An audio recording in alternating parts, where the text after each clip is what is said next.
Welcome to Curtain Call, the show where we go behind the curtain with the stars of the culture wars. I'm your host, Alexandra Marshall, and this week we are joined by Joel Agius. Alrighty. Joel, welcome to Curtain Call. Thanks for having me on. Thanks. Well, you are actually one of the rising stars of the culture wars, which is a bit of a shock to many of our listeners who have become frightened that the Marxist education system has basically robbed us of the next generation of contributors. You're a writer, you write for The Spectator and, of course, for The Good Source. So my first question is, obviously, why did you decide to get yourself involved in the culture wars as a conservative and a Catholic? Because it's not an easy gig. No, it definitely isn't. So, I mean, obviously, us Catholics get called out a lot for being, privileged, and being a white male Christian. It's a bit of a what's the word? Bit of a ultimate privilege in a sense, apparently, But I got into writing, I think, just because I don't know. It was always a passion of mine. I'd always been a reader as a child and growing up, and then I was mainly reading fictional books and stuff, and then sort of towards the end of high school I started getting more into politics. I think around the time that that Tony Abbott was rolled by Malcolm Turnbull, which was one of probably the stupidest things I've seen happen in Parliament. That was around the time when I sort of started to get really involved in it, and then I just took an interest in American politics as well once Donald Trump became a candidate and everything. And yeah, I've gone since there. I've just really gotten into the education sphere in particular because I've seen some really bad stuff going on in there and wanted to be part of the fight against the cultural Marxism coming into that sphere. So yeah. Yeah, well, Catholics have a hard time with you should try being a conservative in the culture wars who's also a secular humanist, because everyone hates us. Literally all the people. But it's quite a brave thing to decide to come out and write basically against the trend of your generation, which is what's happening at the moment. Has there ever been a time when you thought that you maybe weren't going to continue, or that you were a bit intimidated by the whole backlash? Because it's vicious. For people who may not know, you're online writing crazy. If you decide not to, what brought you back if you had reservations? So I'd say probably around the start of last year, there were a few things that happened that sort of put me off a little bit and sort of had me in a sphere where I was thinking, is this the right thing for me? Is this really where I want to go into? I started sort of rethinking the whole thing. I took a few months off just to sort of rejig and try and get myself back level-headed and everything. Obviously, I was going through some mental health stuff at the time as well. So, I mean, I'm fairly outspoken about that, though, as well, because, I mean, I really want to be an outspoken advocate for mental health as well.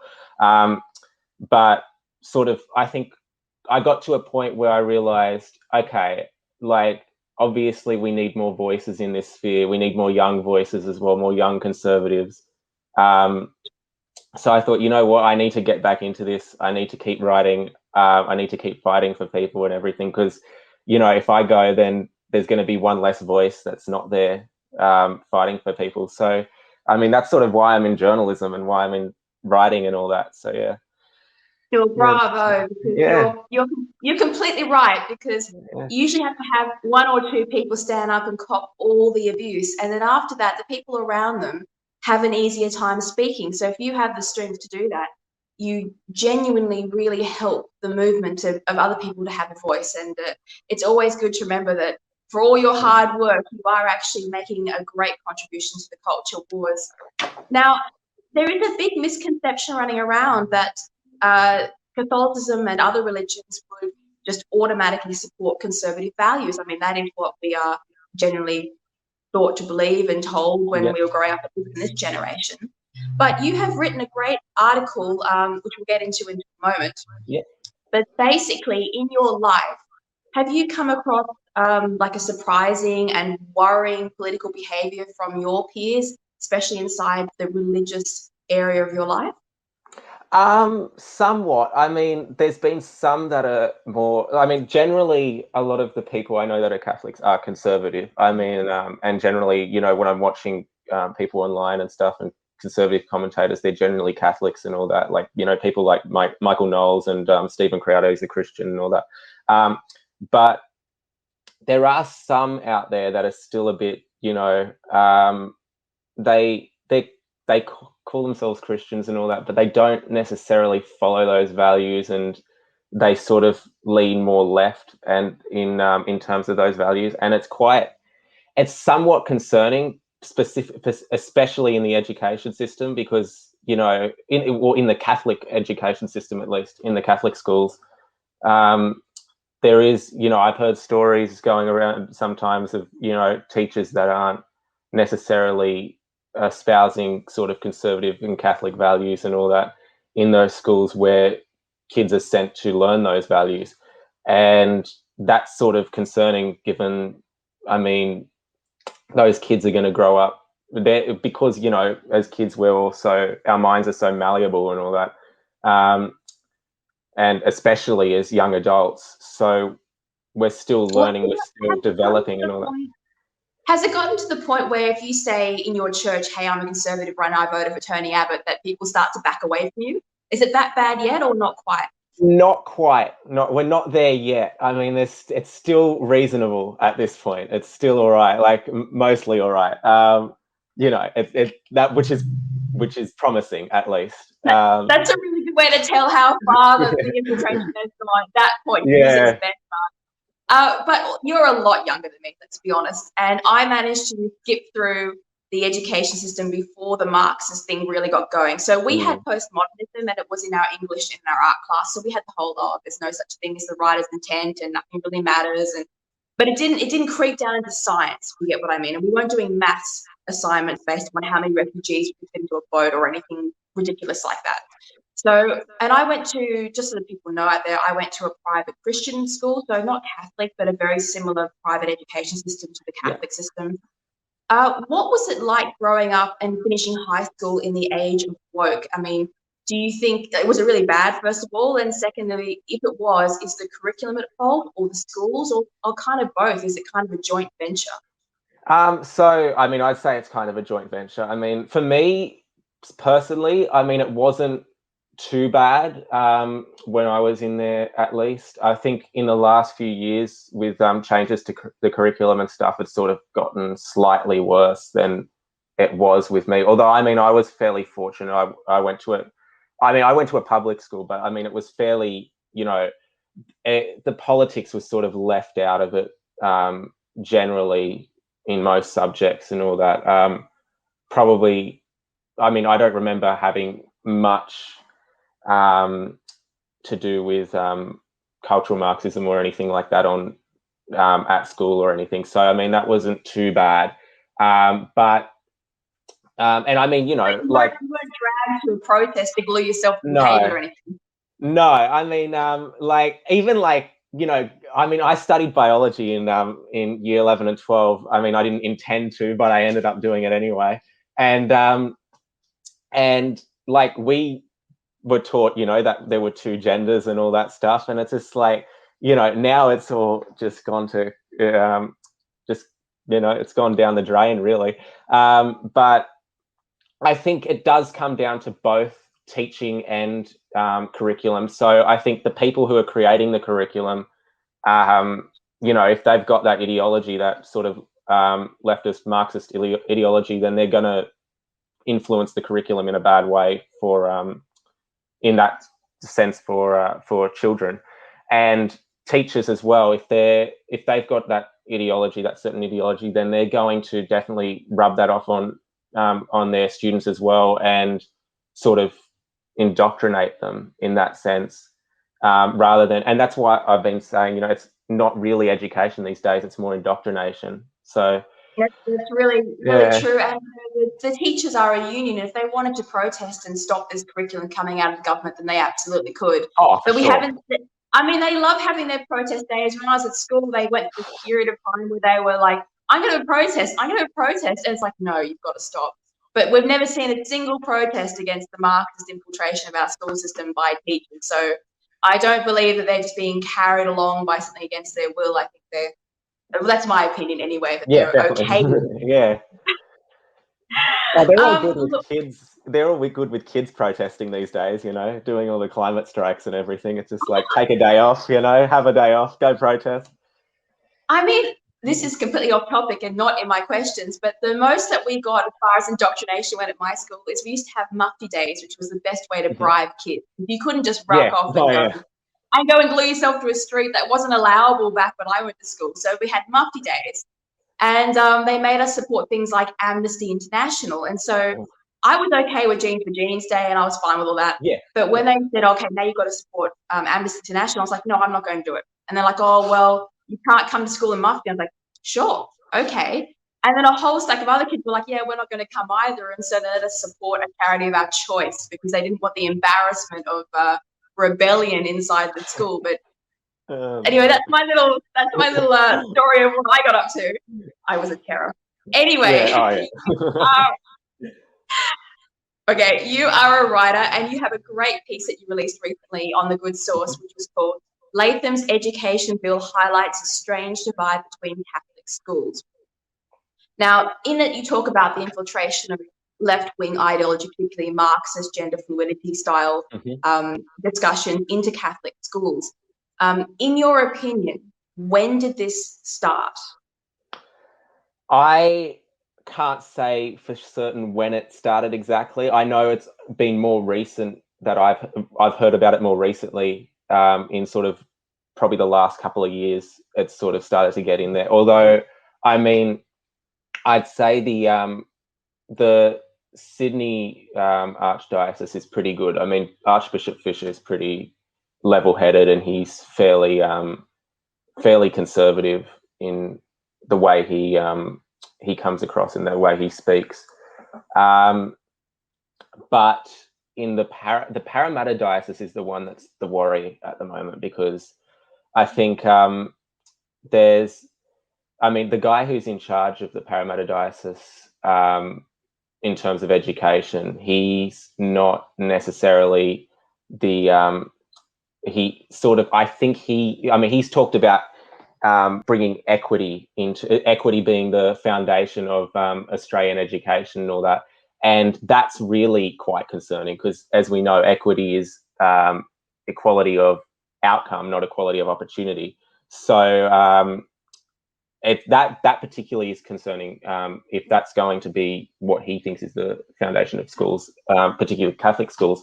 But I think the other problem is that the bishop at the moment is unwilling to sort of stand up to him. And I think I agree with Mark Latham's sort of what he was saying on Peter Credlin's show, I think last week, when Rita Panahi was hosting it, when he was saying he thinks that the bishop doesn't necessarily understand the bill per se, and he thinks it sort of, makes it out as if transgender people don't exist.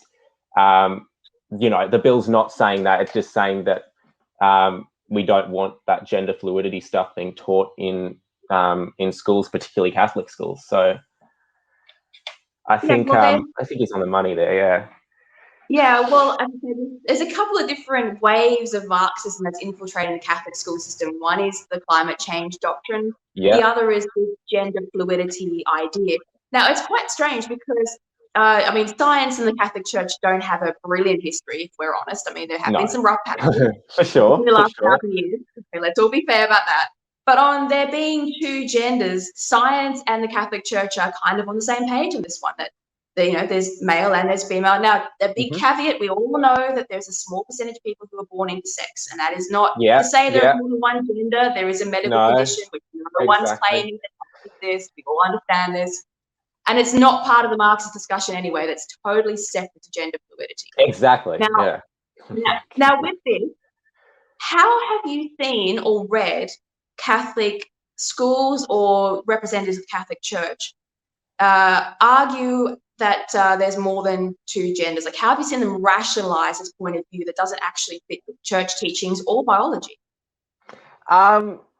It's interesting. I mean, like the interesting thing is that the Bishop of Parramatta at the moment, Bishop Vincent, he he said in his letter that he put out that he on the bill specifically that he sort of he doesn't, he rebukes the idea of gender fluidity, but he still supports the bill that he still, sorry, is against the bill, which is interesting because I mean, you'd think that if you were, if you believed that there were only two genders and you were against this whole idea of gender fluidity, that you'd be in favor of the bill.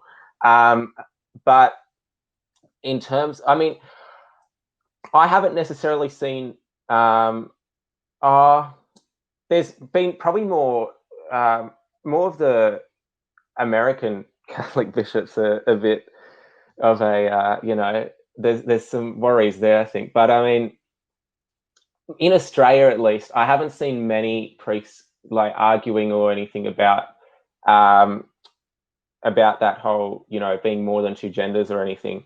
I think they're trying to, if they're going to justify support being against a bill like this, it's more that they don't want to. They feel like it's going to exclude transgender people and it's going to cause discrimination for them, and it's going to affect them in that sort of way. I think that's the. When I think when I where it's read coming your from there. piece, when I read your piece, I got the impression that it was more of a yes men scenario where it doesn't matter if they agreed with the foundations or not. They didn't want to be seen to side with one nation Yeah, because yeah, they're I'd say that. Yeah. Catholics and Labor. Like, let's not forget, people actually, I mean, Oh, you yeah. wouldn't know it from the commentary on Twitter, but Catholicism has a long history of unions in the Labor Party. Yeah, And so yeah, even though Mark Latham is a Labor man and he's now run nations in centre right. So if they were to support his bill, I suspect it might, in the foundations of their thoughts, I'm yeah, like, oh my God. for sure. Yeah, and I think that's the other thing. Like, particularly with Labor, I mean, like, they're losing a lot of the Catholic vote and all that at the moment, and that's what probably affected them quite a lot last election. I mean, Chris Bowen in particular, his seat is fairly. I think his electorate is fairly Catholic or Christian, but he lost a lot of the vote last election at least, because I think Labor's sort of going away from that and away from where their roots are. And I saw Kevin Rudd talking about how Morrison and the whole thing about how he shouldn't be doing this with his Christianity and everything. And it's funny because a couple of years ago Kevin Rudd was saying, we need to get more in touch with the Catholics and the religious people in this country, and it's just like, well, that's gone out the window in a couple of years. So As I say, they were quite a religious part of the Labor Party, and now they're pretending that they're not, and it's simply not true. No. But Mark Latham we've already been talking about it a little bit. Mark Latham has put out a bill called Education Legislation Amendment, the Parental Rights Bill of 2020. And I mean, we've talked about it before in this show. Basically, it gives parents the right to choose whether or not they want their kids learning this radical socialist ideology inside class. It doesn't say they're going to object to it being taught as a general idea in the real world. It just means that in class with kids, they have a right whether their kids are learning it or not. Now, what I'm interested to know is, and I'm too far removed from it now because I haven't had a relative in school for 5 or 6 years. What's the feeling that you've seen of parents in the Catholic schools? Are they supportive of the bill, or are they actually, like, is it what they want, or are we arguing against what parents want? So, I mean, I'm going to be transparent. I haven't talked to a lot of parents. I mean, but I mean, in general, I think I think they like. at least, you know, more people on the Catholic and conservative side at least see it as a good thing, because you know, parental rights are sort of something that they're very much they very much believe in. And you know, particularly with Greg Whitby, the CEO of the director of the Catholic Education Diocese of Parramatta, saying that you know, parental rights have been long discarded in Australia or something. That's just, you know, it's kind of ridiculous. I mean, I think parents do want to have a say in what their kids are learning and how their kids are, particularly in regards to, you know, morals and ethics and values and all that sort of line of things. They want to be able to play a part in raising their kids to be, you know, what they want them to be in life. And I think that's really, the schools are there they're supposed to be there to support that, not to necessarily take on the role of the parents. But I think, you know, particularly with sort of Marxism and all that sort of stuff coming into schools now, it's more the schools want to play the role of the parent, and that's sort of going back to, you know, the state trying to be the parent in that sort of situation. That's right, because if you want to brainwash a generation, you have to get them young. I mean, that is, let's be honest, that's one reason. The reason religion starts with Sunday school is because if you try and tell adults some stuff when they're older, it's harder, right? It's more difficult. Yeah, we're already a nightmare when you're kids. And Marxism's no different. They know that if you don't want if you want to bring up a generation of kids as Marxists, they have to be kids, because otherwise they're not going to. No adult adopts Marxism and goes, "Oh yeah, this is a great idea." It's not a thing. Most adults are busy running away from Marxism into other countries that don't have it. Yeah, exactly. Yeah. Exactly. But the only reason I asked you that question is because, as I said, I came from a private school on the North Shore, a relatively traditionally conservative. It's actually Tony Abbott's old area, right? Okay. Yeah. And almost all of my school friends are now radical left-wing Marxist Green voters, despite the fact that all their parents were liberal. And the only people who aren't Greens voters today are the few of us who were actually secular. So there's definitely no protection from religion to stop these kids becoming radical Marxists. So that's why I was interested in that question. Yeah, for sure. So what I was going to also just point out here is that it's this whole gender fluidity in school, as you were saying, they're supposed to be teachers, not indoctrinating people. But exactly. It's related to this idea of needing affirmation from Marxist ideas rather than just acceptance. Do you think that plays into a little bit where they need to have people say, yes, you're right? Yeah, for sure. I mean, it's all like, you know, I mean, they have to be right. That's the thing. Like, it's like, you know, these sorts of things, people aren't really open to alternative views and all that. And like, particularly, you know, those on the left that, you know, claim to be tolerant and all that, you know, they're probably some of the most intolerant people I've seen are on that side of the political spectrum. And I mean, that's where all the hate comes from, to be honest. And they're I've said this on many occasions and written it in many articles and stuff, that, you know, the left are pretty much the exact things that they hate.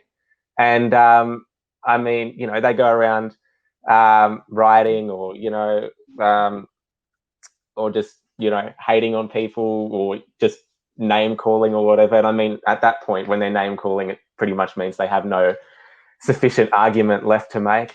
But yeah, I think there is definitely, they definitely feel a need for affirmation.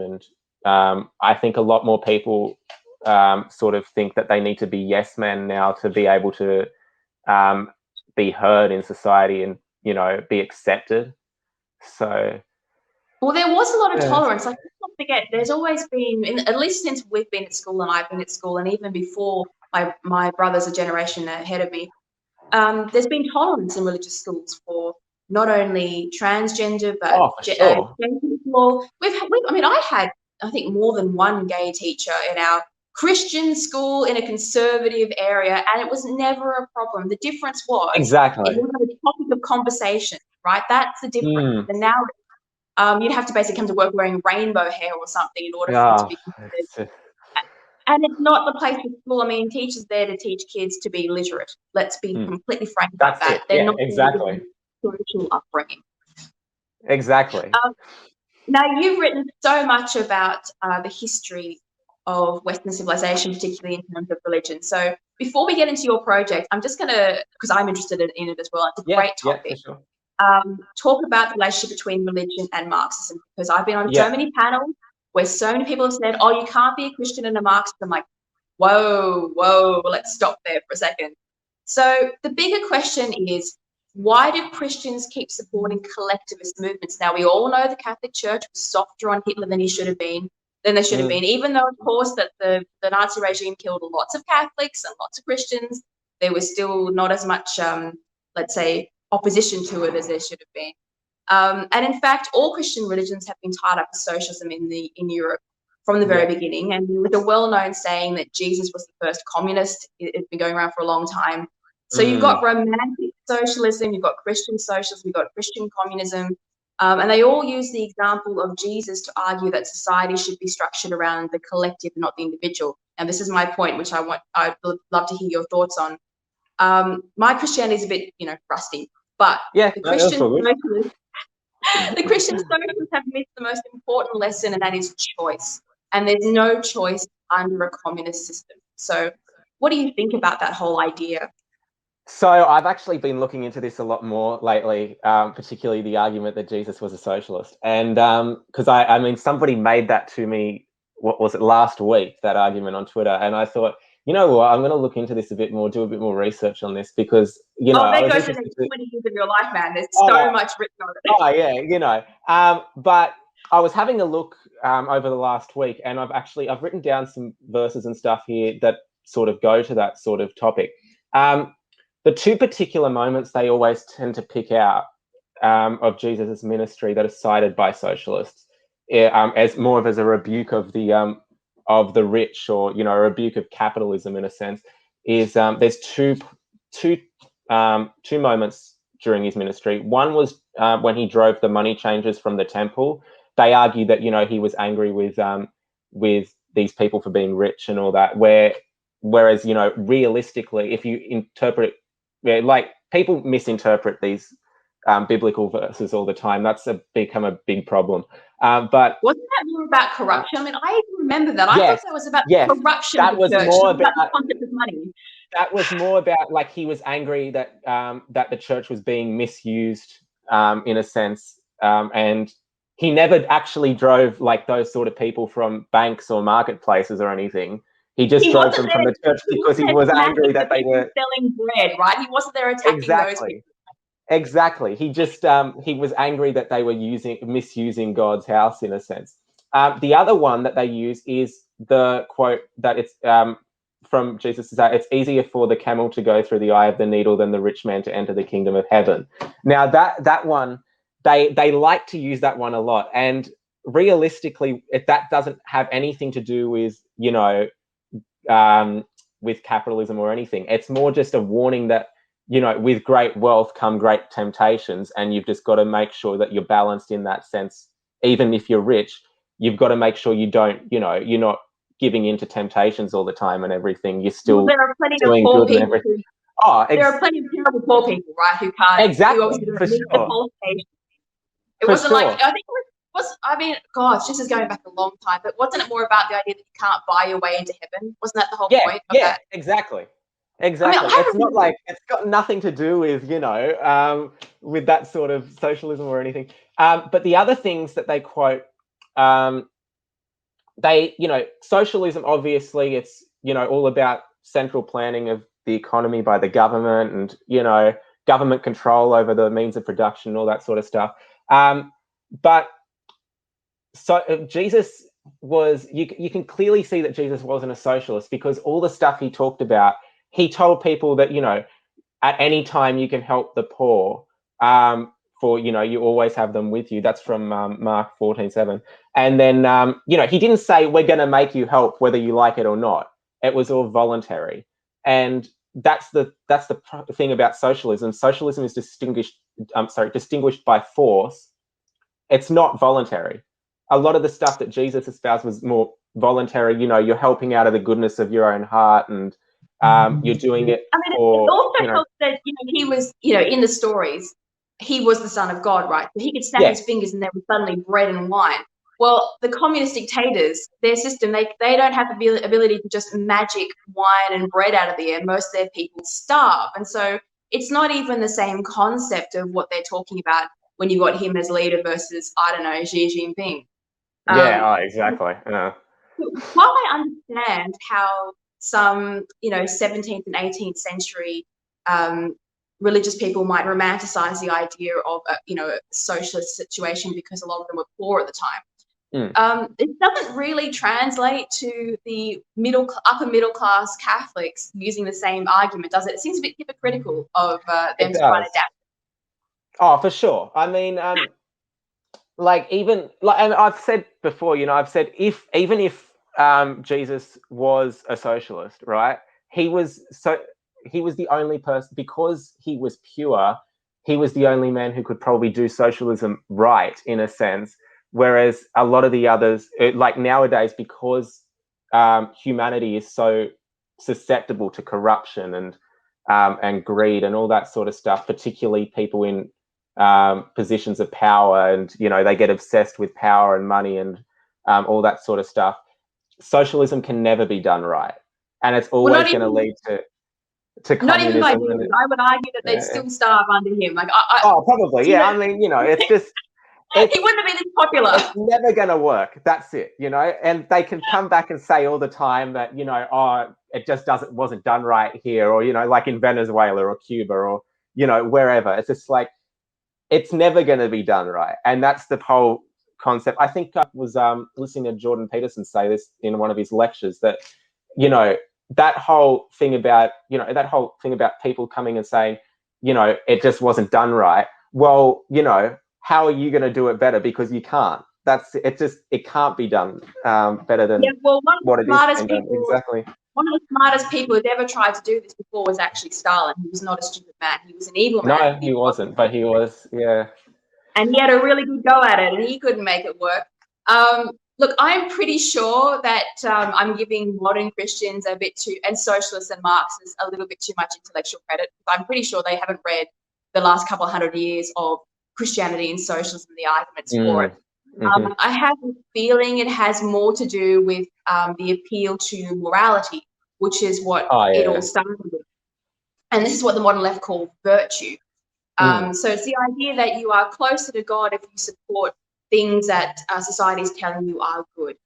Do you think that might be a fairer way to explain why there are so many Christian social or Marxists out there at the moment? They think it's good.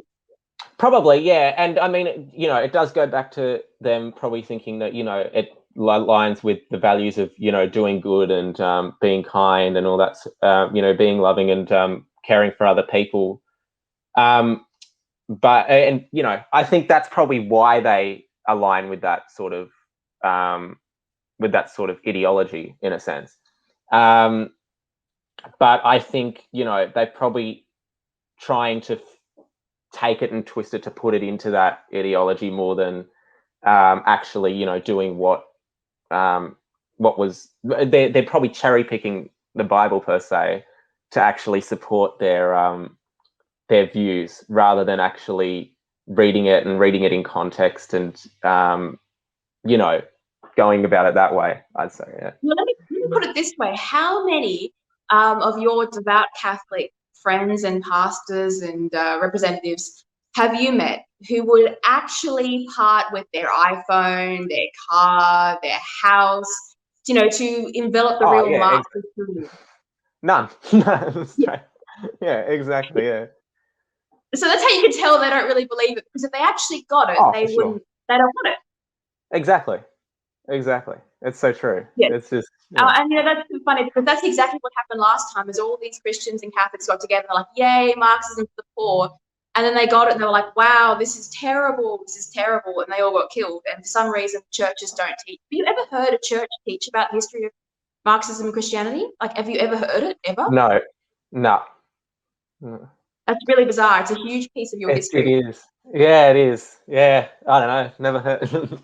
Never come up. So maybe start writing about that because nobody else is.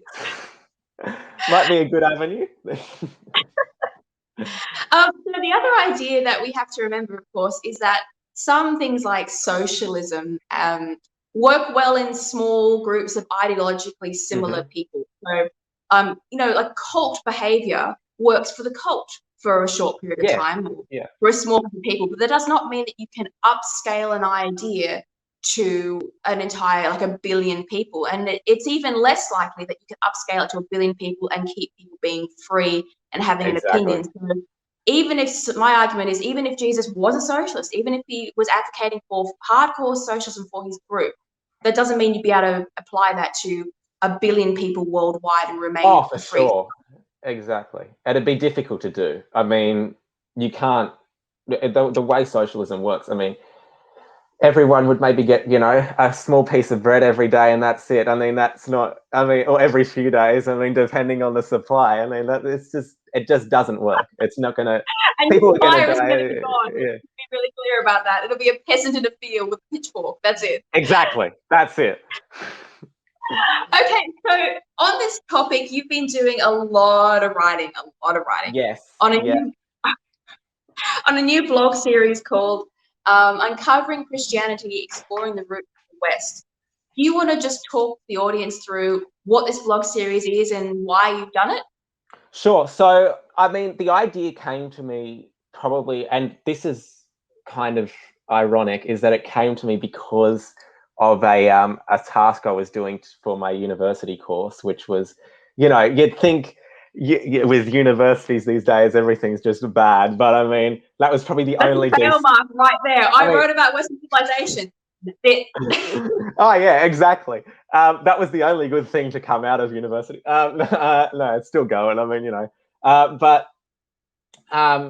so it came from that sort of just writing a paragraph or something on something that I was interested in writing about, and I sort of looked at it and I thought, you know what, I could turn this into something else. So I started sort of writing it, and then I gave it a day just to sort of think about it a bit more, because I mean, I wrote about a few paragraphs of the first one, and I thought I'll give it a day, see what comes to mind and everything, and then go from there.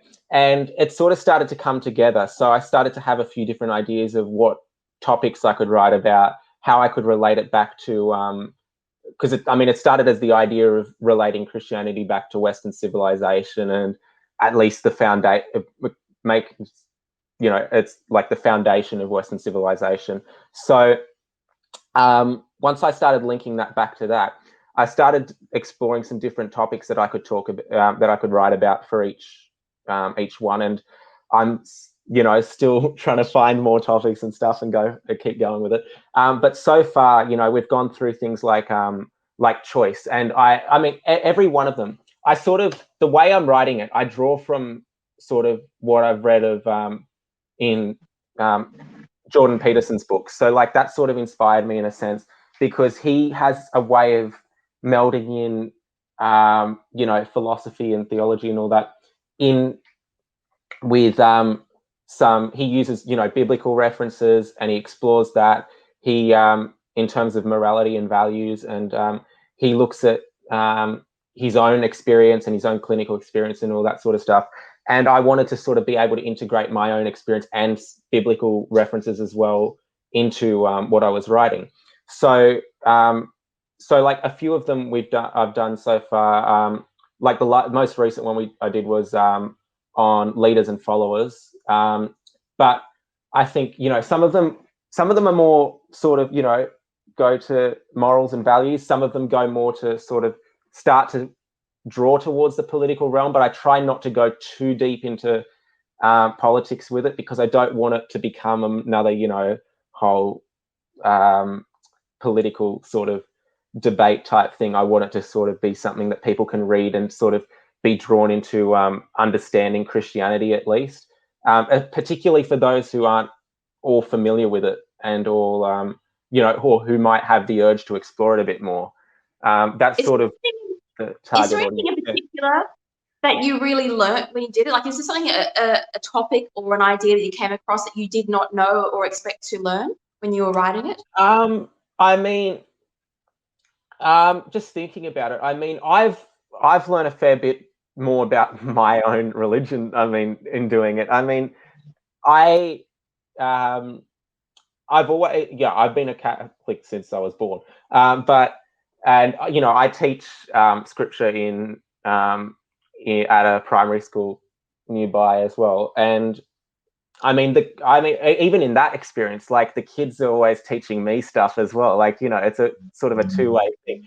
But I think like I've learnt more sort of about those sort of biblical times and everything, and I've sort of began to understand the some of the stories from those times a bit more and a bit more in depth, at least. I mean, you get the basic sort of understanding as a child and everything, and you know the stories, you can probably tell them off by heart and all that. But it's interesting to sort of look at them in terms of the morals and the values, and that are sort of central to Catholicism or Christianity, and look at it in that sort of sense. What's always astounding to me is that when you start on this journey of learning about history in general, whether it's political history or the history of the West, it's how much has been left out of our education system. I mean, I don't know about you, but my history was dire at school. They didn't really have much interest in teaching us. For example, I'll give you one. Most people understand World War II, but very few people understand how we ended up at World War I. That's a confusing war, and I mean, we all learn the events that led up to it, but we don't understand why the whole world decided to tear each other apart. And it takes a long time to finally put that in context. And it's because no one ever really bothers to tell you. And if you go and ask your grandparents, your great-grandparents, they know. But it's not being taught, and it's very rarely being recorded properly either, because history is highly politicized these days. And so I'm sure you found it when trying to research the West, you would have had to go back to older documents and older texts, because anything written in the last 10 years. For sure. Recent texts are, there's not a lot in there. I mean, you have to go back. I mean, why would you read them? There's no point. You have to go back and, go back years and decades and all that, and even centuries, just try and find stuff that's actually, that actually makes sense and actually, in depth and all that, rather than just, on the surface, scratching the surface or anything, I've got a book you would love called The History of Free Thought in the 18th Century, which is all about religion in the West and how it all came together in there. But you won't find that around today, or even in print. Have you thought about turning this into like a blog series to basically translate it for people to watch? I'm sure Dave would be happy to put it up. Potentially, yeah. That's been something I've been thinking about. I've been thinking of a few different options. So I've been thinking of turning it into either a video series or even like a book of sorts once it's all done. I mean, once I've gotten to a point where I think, okay, that series is done, although that's nowhere near where we are yet. I'm absolutely certain that Dave will attack you when this meeting is over and be like, for sure. I mean, until we're finished. So I hope he does. Just before we get to our fun question at the end, I'm just going to give a little shout out to you. Of course, you are on Twitter. You are at Joel_AGIUS1. Yes. I think I got that right. And your blog where you write these amazing political pieces are jjsoutlook.com. Yep. Is there anywhere else we can find you that you would advertise? So I've got that. A Facebook those page? are the main two. I mean, I have the Facebook page for the blog, but I don't really update it that much anymore, because a lot of it just comes along on Twitter. Or I just chuck it up on, on my personal Facebook for people to have a look at and stuff. I've got my my Ko-fi page there as well. That's linked in the Twitter bio and everything. So, go check it all out. Yes, go and give Joel a shout out on Ko-fi. And look, before we leave you today, Culture Wars, or our little curtain call thing likes to go into the Culture Wars by asking, if you could have dinner with anybody, living or dead, who would it be and why? Now, I've been thinking about this one. So was racking my brain, and the first person that came to mind, and I think I'm going to stick with this, is probably Jordan Peterson, because, and I'd say that because I find his whole the way he thinks so interesting, and I'd like to be able to, discuss things more with him and see where he, I mean, particularly his sort of relationship with Christianity and stuff. It's quite interesting to watch that sort of play out, because he's said before that he lives his life as if God exists, and he's sort of in recent years started to sort of come a bit closer to Christianity and to accepting it and all that sort of stuff. So it's quite interesting to watch that play out in particular. So I'd love to sort of have more of a conversation with him and sort of more of a deep philosophical value type conversation. See where that goes. That'd be interesting. Well, that's wonderful. And look, thank you so much for joining us on Curtain Call today. And best of luck with all your ventures and your writing. Thank you very much. Thank you for joining us on Curtain Call. We are hosted by The Good Source, the home of conservative and libertarian voices. Help us fight fake news by following us online. You can find us on Instagram, Twitter, Facebook, YouTube, and all good podcasting services. If you enjoy this content, please like and subscribe.